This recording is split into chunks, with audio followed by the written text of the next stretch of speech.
എല്ലാവർക്കും Sindhu's food and സ്പൈസസിലേക്ക് സ്വാഗതം. ഇന്ന് നമ്മൾ വളരെ എളുപ്പത്തിൽ തയ്യാറാക്കാൻ പറ്റുന്ന ഒരു ബ്രെഡ് പുഡിംഗ് ആയിട്ടാണ് വന്നിരിക്കുന്നത്. അപ്പോൾ ഇതാണ് റാഫെല്ലോ ബ്രെഡ് പുഡിംഗ്. അപ്പോൾ വളരെ കുറച്ച് ഇൻഗ്രീഡിയൻസ് വെച്ച് തയ്യാറാക്കാൻ പറ്റുന്ന ഈ ഒരു ബ്രെഡ് പുഡിംഗ് വിശേഷ അവസരങ്ങളിൽ തയ്യാറാക്കാൻ പറ്റുന്നതാണ്. അപ്പോൾ ഞാനിതിപ്പോൾ ഈസ്റ്റർ സ്പെഷ്യലായിട്ടാണ് ഈ ഒരു ബ്രെഡ് പുഡിംഗ് ആയിട്ട് വന്നിരിക്കുന്നത്. അപ്പോൾ എല്ലാവരും ഈ ഒരു രീതിയിൽ ട്രൈ ചെയ്ത ശേഷം ഫീഡ്ബാക്ക് തരാൻ മറക്കരുത്. കൂടാതെ നിങ്ങൾ എൻ്റെ ചാനൽ ഇതുവരെ സബ്സ്ക്രൈബ് ചെയ്യാതെ തന്നെ കാണുന്നെങ്കിൽ സബ്സ്ക്രൈബ് ചെയ്യാനും ഈ വീഡിയോ ഇഷ്ടപ്പെടുകയാണെങ്കിൽ ലൈക്ക് ചെയ്യാനും കമൻറ്റ് ചെയ്യാനും അതുപോലെ ഫാമിലിക്കും ഫ്രണ്ട്സിനും ഒന്ന് ഷെയർ ചെയ്യാനും മറക്കരുത്. Thank you. അപ്പോൾ ഇന്ന് നമുക്ക് റാഫെല്ലോ ബ്രെഡ് പുഡിംഗ് എങ്ങനെ തയ്യാറാക്കുന്നതെന്ന് നോക്കാം. അപ്പോൾ അതിനുവേണ്ടി ഞാൻ എടുത്തിരിക്കുന്നത് മിൽക്ക് ബ്രെഡാണ്. അപ്പോൾ ഈ മിൽക്ക് ബ്രെഡിൻ്റെ ഈ ബ്രൗൺ കളറിലുള്ള അരികുവശമൊക്കെ ഒന്ന് കട്ട് ചെയ്ത് മാറ്റാം. ഈ പുഡിങ്ങിൻ്റെ സെക്കൻഡ് ലെയറായിട്ട് നമ്മൾ ചേർക്കുന്നത് കസ്റ്റാർഡ് പൗഡർ വെച്ചിട്ടുള്ളൊരു കസ്റ്റാർഡ് മിക്സാണ്. തേർഡ് ലെയറായിട്ട് നമ്മൾ തയ്യാറാക്കുന്നത് വിപ്പിംഗ് ക്രീം കൊണ്ടിട്ടുള്ളൊരു മിക്സാണ്. അപ്പോൾ കസ്റ്റാർഡ് മിക്സ് തയ്യാറാക്കാൻ വേണ്ടി ഞാനൊരു സോസ് പാൻ വെച്ചിട്ടുണ്ട്. ഇതിലേക്ക് ഞാൻ ചേർക്കുന്നത് 1 കപ്പ് ഫുൾ ക്രീം മിൽക്കാണ്. ഇനി നമുക്ക് പാല് തിളയ്ക്കുന്നവരെ ഒന്ന് വെയിറ്റ് ചെയ്യാം. അതിന് ശേഷമാണ് കസ്റ്റാർഡ് മിക്സ് ചേർക്കേണ്ടത്. നമുക്ക് 1 ടേബിൾ സ്പൂൺ കസ്റ്റാർഡ് മിക്സാണ് ചേർക്കുന്നത്. ഈ കസ്റ്റാർഡ് മിക്സിലേക്ക് നമുക്ക് 1/2 കപ്പ് വെള്ളമാണ് ചേർക്കുന്നത്. എന്നിട്ട് കട്ടയില്ലാതെ നന്നായൊന്ന് കലക്കിയെടുക്കാം. അങ്ങനത്തെ പാലൊക്കെ തിളയ്ക്കാൻ തുടങ്ങിയിട്ടുണ്ട്. ഈ സമയത്ത് മധുരത്തിന് ആവശ്യമായ കണ്ടൻസ്ഡ് മിൽക്ക് ചേർക്കാം. 2-3 ടേബിൾ സ്പൂൺ കണ്ടൻസ്ഡ് മിൽക്കാണ് നമ്മളിതിലേക്ക് ചേർക്കുന്നത്. അതിനുശേഷം പാലുമായിട്ട് നന്നായൊന്ന് മിക്സ് ചെയ്തെടുക്കാം. ഇപ്പോൾ കണ്ടൻസ്ഡ് മിൽക്ക് ഇല്ലെങ്കിൽ പഞ്ചസാര ചേർത്താലും മതി. അങ്ങനെ കണ്ടൻസ്ഡ് മിൽക്കും പാലുമായിട്ട് നന്നായൊന്ന് മിക്സായി വന്നിട്ടുണ്ട്. ഇനി നമുക്കിതിലേക്ക് കസ്റ്റാർഡ് മിക്സ് ചേർക്കാം.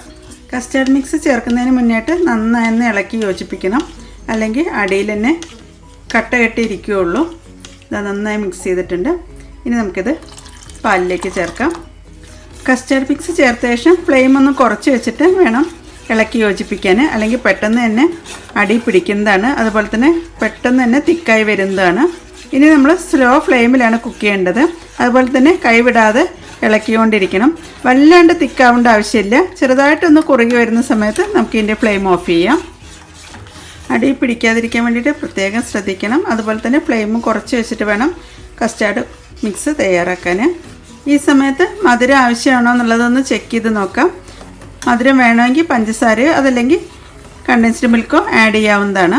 ഇത് ചെറുതായിട്ടൊന്ന് തിക്കായി വരാൻ തുടങ്ങിയിട്ടുണ്ട്. ഈ ഒരു തിക്നെസ് ആവുന്ന സമയത്ത് ഞാൻ ഇതിൻ്റെ ഫ്ലെയിം ഓഫ് ചെയ്യാൻ പോവുകയാണ്.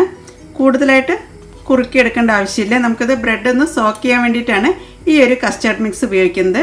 ഇനി ഈ കസ്റ്റാർഡ് മിക്സിലേക്ക് ഞാൻ വാനില പൗഡറാണ് ചേർക്കുന്നത്. നിങ്ങളുടെ കയ്യിൽ വാനില എസെൻസ് ഉണ്ടെങ്കിൽ ഒരു 1/2 ടീസ്പൂൺ ചേർക്കാവുന്നതാണ്. 1/2 ടീസ്പൂൺ വാനില പൗഡറാണ് ചേർക്കുന്നത്. വാനില പൗഡറും ചേർത്ത ശേഷം നന്നായി മിക്സ് ചെയ്ത് യോജിപ്പിക്കുക. അപ്പോൾ നല്ലൊരു വാനിലയുടെ ഫ്ലേവറാണ് ഈ ഒരു കസ്റ്റാർഡ് മിക്സിന് കിട്ടുന്നത്. കസ്റ്റാർഡ് മിക്സിൻ്റെ ചൂടൊക്കെ ആറുമ്പോഴേക്കും നമുക്ക് ഈ ബ്രെഡിൻ്റെ അരികുവശമൊക്കെ ഒന്ന് കട്ട് ചെയ്ത് മാറ്റാം. ഇത് കളയേണ്ട ആവശ്യമില്ല, ബ്രെഡ് ക്രംസ് ആയിട്ട് യൂസ് ചെയ്യാവുന്നതാണ്. ഇതുപോലെ എല്ലാ ബ്രെഡിൻ്റെ 4 വശത്തുള്ള ഈ ഒരു ബ്രൗൺ പാർട്ടാണ് കട്ട് ചെയ്ത് മാറ്റേണ്ടത്.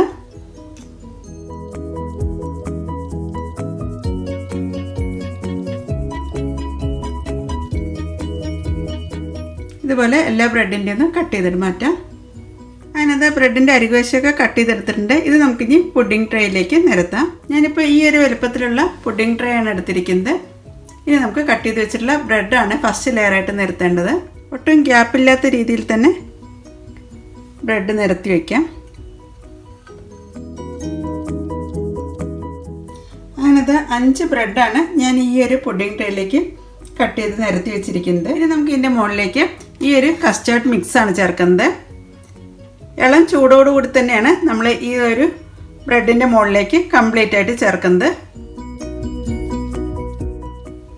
ഇപ്പോൾ ബ്രെഡൊക്കെ നന്നായി സോക്കായി കിട്ടുന്നതാണ്.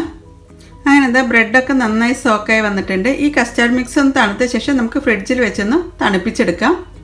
ഇനി നമുക്ക് വിപ്പിംഗ് ക്രീം ഒന്ന് വിപ്പ് ചെയ്തെടുക്കണം. അപ്പോൾ അതിനുവേണ്ടി ഞാൻ 250 ml വിപ്പിംഗ് ക്രീമാണ് എടുത്തിരിക്കുന്നത്. ഇത് നമുക്കൊരു ബൗളിലേക്ക് ചേർക്കാം. എന്നിട്ട് നന്നായൊന്ന് വിപ്പ് ചെയ്തെടുക്കാം. അപ്പോൾ നമുക്ക് വിപ്പിംഗ് ക്രീം ഒന്ന് വിപ്പ് ചെയ്തെടുക്കാം. അങ്ങനെ നമ്മുടെ വിപ്പിംഗ് ക്രീമൊക്കെ നന്നായി വിപ്പ് ചെയ്തെടുത്തിട്ടുണ്ട്. ഇനി നമുക്കിതിലേക്ക് കണ്ടൻസ്ഡ് മിൽക്കാണ് ചേർക്കുന്നത്. ഇതൊരു 1/4 കപ്പ് കണ്ടൻസ്ഡ് മിൽക്ക് ചേർക്കാം. ചില വിപ്പിംഗ് ക്രീമിൽ മധുരം ഉണ്ടായിരിക്കും, അപ്പോൾ അതിനനുസരിച്ച് നോക്കിയിട്ട് വേണം കണ്ടൻസ് മിൽക്കിൻ്റെ അളവ് തീരുമാനിക്കാൻ. പിന്നെ ഇതിലേക്ക് ചേർക്കുന്നത് ഫ്രഷ് ക്രീമാണ്. ഇത് നമുക്ക് ഒരു 1/2 കപ്പാണ് ഇതിലേക്ക് ചേർക്കേണ്ടത്. അങ്ങനത്തെ 1/2 കപ്പ് ഫ്രഷ് ക്രീമും ചേർത്തിട്ടുണ്ട്. അങ്ങനെ ഫ്രഷ് ക്രീമും കണ്ടൻസ്ഡ് മിൽക്കും ചേർത്ത ശേഷം നമുക്ക് ഒന്നും കൂടി ഒന്ന് വിപ്പ് ചെയ്തെടുക്കാം. എല്ലാം ഒന്ന് മിക്സ് ആവുന്ന രീതിയിലൊന്ന് വിപ്പ് ചെയ്തെടുത്താൽ മതി. ഇനി നമ്മൾ ഇതിലേക്ക് ചേർക്കുന്നത് ഡെസിക്കേറ്റഡ് കോക്കനട്ടാണ്. ഇതൊരു 1 കപ്പോളം ഡെസിക്കേറ്റഡ് കോക്കനട്ട് നമ്മളിതിലേക്ക് ചേർക്കുന്നുണ്ട്. അങ്ങനെ ഡെസിക്കേറ്റഡ് കോക്കനട്ടും ചേർത്ത ശേഷം ഒന്നും കൂടി ഒന്ന് വിപ്പ് ചെയ്തെടുക്കാം. അപ്പോഴേക്കാണ് ക്രീമായിട്ട് നന്നായി മിക്സായി വരികയുള്ളൂ. നന്നായി മിക്സായി വന്നിട്ടുണ്ട്. ഞാൻ മധുരം ചെക്ക് ചെയ്തപ്പോൾ കുറച്ച് മധുരത്തിൻ്റെ കുറവുണ്ട്. അപ്പോൾ ഇതിനൊരു 2 ടേബിൾ സ്പൂൺ കണ്ടൻസ്ഡ് മിൽക്കും കൂടി ചേർക്കുന്നുണ്ട്. കാരണം തണുത്ത് കഴിയുമ്പോൾ കുറച്ച് മധുരം കൂടുതലുണ്ടെങ്കിലാണ് കറക്റ്റ് മധുരം കിട്ടുകയുള്ളൂ. അങ്ങനെ കണ്ടൻസ്ഡ് മിൽക്കും ചേർത്ത ശേഷം നന്നായി ഒന്നും കൂടി ഒന്ന് മിക്സ് ചെയ്തെടുക്കാം. ഇനി നമുക്ക് നേരത്തെ ഫ്രിഡ്ജിൽ വെച്ച് തണുപ്പിക്കാൻ വെച്ചിട്ടുള്ള ബ്രെഡ് എടുക്കാം. അതിനകത്ത് ഫ്രിഡ്ജിൽ നിന്ന് ബ്രെഡൊക്കെ തണുത്തിട്ട് എടുത്തിട്ടുണ്ട്. ഈ തണുപ്പോട് കൂടി തന്നെയുള്ള ഈ ഒരു ബ്രെഡിലേക്കാണ് ഇനി നമ്മൾ നേരത്തെ എടുത്തു വെച്ചിട്ടുള്ള വിപ്പിംഗ് ക്രീമിൻ്റെ ഈ ഒരു മിക്സ് ചേർക്കേണ്ടത്.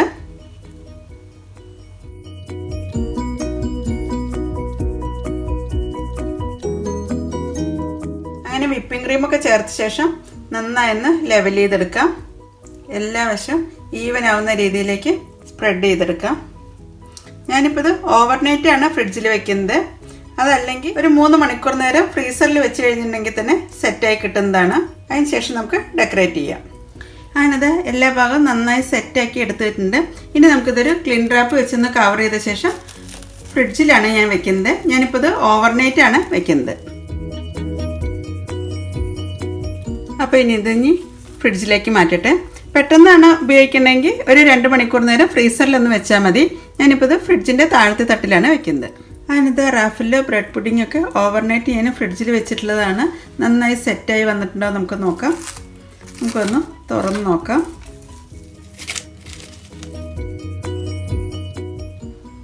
നന്നായി സെറ്റായി വന്നിട്ടുണ്ട്. ഇനി നമുക്ക് ഇതിൻ്റെ മുകളിലൊന്ന് കുറച്ച് ഡെക്കറേറ്റ് ചെയ്യാം. പുഡിങ് ഡെക്കറേറ്റ് ചെയ്യാൻ വേണ്ടി എടുക്കുന്നത് വൈറ്റ് ചോക്ലേറ്റ് ആണ്. ഇത് നമുക്കൊന്ന് ഗ്രേറ്റ് ചെയ്ത് ചേർക്കാം.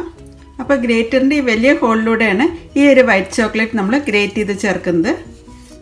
ഇനി നമുക്ക് ഗ്രേറ്റ് ചെയ്ത് വെച്ചിട്ടുള്ള ഈ വൈറ്റ് ചോക്ലേറ്റ് ആണ് ഡെക്കറേറ്റ് ചെയ്യാൻ വേണ്ടി ഇടുന്നത്. അതിനകത്ത് വൈറ്റ് ചോക്ലേറ്റ് വെച്ച് ഞാനൊന്ന് ഡെക്കറേറ്റ് ചെയ്തിട്ടുണ്ട്. ഇനി എൻ്റെ മുകളിലേക്ക് ഞാൻ കോക്കനട്ടും വിപ്പിംഗ് ക്രീമും ചേർത്തിട്ടുള്ള ഈ ഒരു മിക്സ് ഞാനൊന്ന് ഫ്രീസ് ചെയ്തിട്ടുണ്ടായിരുന്നു. അങ്ങനെ നമ്മൾ ബോൾ പോലെ ആക്കിയിട്ടാണ് നമ്മളത് ഡെക്കറേറ്റ് ചെയ്യുന്നത്. ഈ കോക്കനട്ട് ബോളിൻ്റെ മിഡിലായിട്ട് നമുക്ക് ഒരു ചെറി കൂടി വയ്ക്കാം.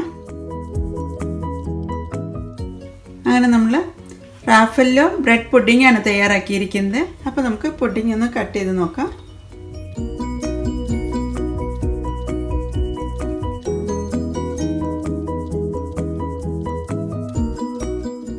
അപ്പോൾ എല്ലാവരും ഈ ഒരു രീതിയിൽ ട്രൈ ചെയ്ത ശേഷം ഫീഡ്ബാക്ക് തരാൻ മറക്കരുത്. Thank you.